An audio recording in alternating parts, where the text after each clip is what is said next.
สบายดีข้าพเจ้าสื่อสุธากรสอนวิสัยอายุ29 ปีหลายคนรู้จักอยู่โซเชียลมีเดียก็คืออาจารย์กุ้งตองรองสบายดีทุกคนเรียนเองสุดคุ้มเอาไปก่อนน้องย้าย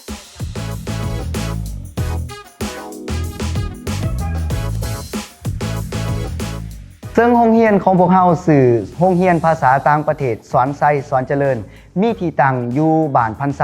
เมืองสำเหนือแขวงหัวพันซึ่งหลักๆแล้วโรงเรียนของพวกเราแม่นจะสอนเฉพาะภาษาอังกฤษเพื่อสร้างเด็กน้อยแขวงหัวพันหรือว่านักเรียนอยู่ที่แขวงหัวพันกลายเป็นประชากรที่สามารถปรับตัวได้ทั่วโลกหลักสูตรหลักๆในการนำเอามาสอนอยู่ที่โรงเรียนของพวกเราก็คือได้นำเอาหลักสูตรของกระทรวงศึกษาธิการและกีฬาม.1 ถึงม.7 เข้ามาสอนนอกจากนี้ก็ยังได้เอาบทเรียนจากสภาพความเป็นจริงเช่นว่าเฮาเห็นจาก TikTok Facebook หรือว่า YouTube ต่างๆเฮาก็สามารถเอามาเป็นบทเรียนได้ข้าพเจ้ารู้สึกว่าการเรียนการสอนอยู่บ้านเฮาในปัจจุบันนี้รู้สึกว่ามันทางว่าลำบากในการดึงเอาข้อมูลข่าวสารต่างๆเข้ามาเป็นบทสอนเช่นว่าปัจจุบันนี้เนาะอาจารย์เฮาก็สิเอาปึ้มขึ้นมาสอนนักเรียนแล้วก็สิเขียนใส่กระดานประมาณนี้เนาะซึ่งว่ามันก็สิสร้างความค่อนข้างลำบากในการสอนแล้วก็เสียเวลาดนนานข้าพเจ้ามีความรู้สึกว่าหลังจากที่ได้จอตัวนี้มามันสามารถช่วยข้าพเจ้าได้หลายอย่างแห่งในการสอนเช่นว่าการแต่งบทสอนก็เฮ็ดให้ประหยัดเวลาไวขึ้นการสอนก็ไวขึ้นคล่องแคล่วนักเรียนก็สามารถเข้าถึงระบบดิจิทัลหรือระบบที่ทันสมัยใดแล้วก็เฮ็ดให้นักเรียนม่วนซื่นผ่อนคลายไปกับการเรียนเป็นการเรียนแบบบ่น่าเบื่อข้าพเจ้าคิดว่ากระดานสมาร์ทบอร์ดหรือกระดานอัจฉริยะนี่สามารถช่วยได้หลายสิ่งหลายอย่างและก็มันมีความสำคัญต่อระบบการศึกษาในยุคปัจจุบันคือยุคศตวรรษที่21เฮาต้องเอาเทคโนโลยีมาเพื่อนำเสนอเพื่อการสอนเพื่อดึงดูดเจอนักเรียนเพื่อดึงดูดนักศึกษา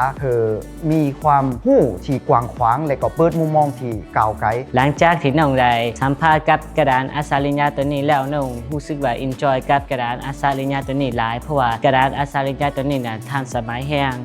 ตัวอย่างอย่าได้ข้อมูลอย่างต่างๆบ่ต้องจำเป็นที่ได้ไปเสิร์ชใน Google หรือว่า Facebook มาสอบหาอยู่ในกระดานอัจฉริยะตัวนี้สามารถช่วยได้หลายหลังจากที่น้องได้เห็นกับสมาร์ทบอร์ดตัวนี้ทำให้ตัวน้องนี่ enjoy กับมากแล้วก็ได้ practice หรือว่าฝึกซ้อมกับสมาร์ทบอร์ดแอปที่น้องมาที่สุดอยู่ในสมาร์ทบอร์ดตัวนี้คือ Notes เฮาสามารถไปปรับเวลาต่างเวลาแล้วเขียนหนังสือได้งามแล้วก็สมัยให้ตัวเองนี่เบิ่งสมาร์ทบอร์ดตัวนี้สามารถให้ตัวเองนี่ exciting and enjoy and amazing สมาร์ทบอร์ดตัวนี้สามารถช่วยน้องไปกับ new technology ในอนาคตได้สิ่งที่ข้าพเจ้าประทับใจที่สุดในกระดานอัจฉริยะหรือกระดานสมาร์ทบอร์ดตัวนี้ก็คือฟังก์ชันที่มันเป็นแบบหูหน่วยโลกและมันก็มีระบบจักรวาลต่างๆให้เฮาได้สาธิตแล้วก็อธิบายให้นักเรียนได้เห็นภาพตัวจริงของหน่วยโลกนอกจากนั้นสิ่งที่ข้าพเจ้ามักที่สุดก็คือจอตัวนี้มันสามารถลิงก์จากคอมพิวเตอร์เฮาเข้ามาสู่จอตัวนี้ได้เลยและเฮาสามารถแตะต่างๆเนาะลินเป็นฟังก์ชันอยู่นี่ได้เลยเสื้อมือแบบอธิบายอยู่นี่ได้เลยนอกจากนี้มันยังสามารถรีคอร์ดเป็นสกรีนได้เนาะคือแบบเฮา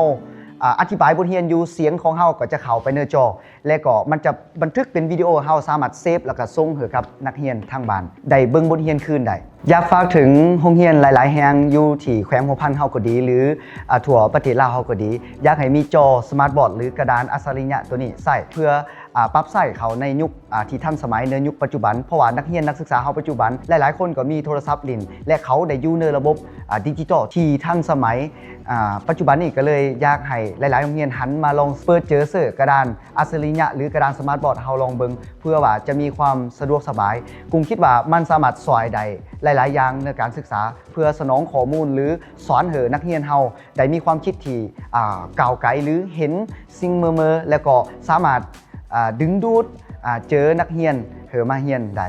กระดานอัจฉริยะแม็กฮับจะมาเปลี่ยนแปลงการเรียนการสอนแบบเก่าจะเฮ็ดให้นักเรียนฮักการเรียนหลายขึ้นเย้นี่จุน้องมาเบิ่งกันเลยน้ำปลาซี่นี่อันนี้มันเป็นหน่วยโลกโคตรงามเลยนี่อันนี้คืออยากจุน้องเห็นภาพเกี่ยวกับหน่วยโลกเนาะโลกเฮามีทั้งหมดนี่แม่น195ประเทศนี่ทุกคนอันนี้คือจะเป็นทะเลเนาะอันนี้คือจะเป็นพวกป่าไม้อะไรต่างๆเนาะนี่โคตรงามเลยเห็นบ่